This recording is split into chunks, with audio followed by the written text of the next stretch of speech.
हाथ में टाटू करुथिले सावधान। देहरे देखा जाउछि अनेक समस्या बढ़ाउछि कैंसर रो आशंका। सर्वे रिपोर्ट देला सांघातिक तथ्य। लिम्फोमा हेबार आशंका 21% अधिक। टाटू करबाको इच्छुक थिले होई जांतु सावधान, कारण आपणଙ୍କ शौक बढ़ाई पारे मारात्मक रोगर आशंका। जहाँ रिपोर्ट आसीछि ताहा एबे टाटू प्रेमी को घाटारे पकाइछि। स्वीडेन लुंड विश्वविद्यालय एक विश्व प्रसिद्ध विश्वविद्यालय।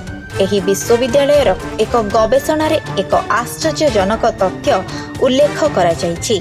एथिरे दर्शा जायछि जे टाटू थिबा लोकंकर लिम्फोमा हेबार आशंका 21% अधिक। तेबे टाटू आकार को विचार परिसरभुक्त न करी एही वर्धित विपद प्रযোज्य। अर्थात कुहा जाई पारिबो नाही जे जदि एक छोटो टाटू करा जाए तेबे एहा कर्कट रोग सृष्टि करिबो कि नाही। जदि एक बड़ टाटू अछि तेबे संपृक्त व्यक्ति निश्चित भावरे कर्कट रोगरे आक्रांत हेबे। एहा दर्शाए जे छोटो टाटू मध्य एही प्रकार कर्कट रोगर संभावना को बढ़ाई पारे। फॉक्स रिपोर्ट अनुसार लिम्फोमा हेउछि कर्कट रोगर एक रूप जहाँ लिम्फोटिक सिस्टम को टार्गेट करे। यह शरीर प्रतिरक्षा प्रणाली रे एक गुरुत्वपूर्ण भूमिका ग्रहण करिथाय। फॉक्स ए अध्ययन को दर्शाई कहिछि जे टाटू होइथिबा व्यक्ति विशेषଙ୍କ मध्यरे सर्वाधिक कर्कट हेउछि बी सेल अणहिडेन लिम्फोमा एवं फोलिकुलार नॉन होडिन लिम्फोमा।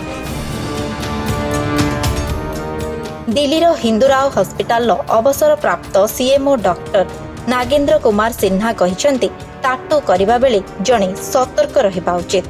अन्यठारे टाटू तैयारी करिबा पई व्यवहृत इंक एवं छुंची हेपाटाइटिस बी सी एचआईवी जेपरिकी यकृत एवं रक्त कर्कट भली रोग हेबार आशंका बढ़ाई पारे।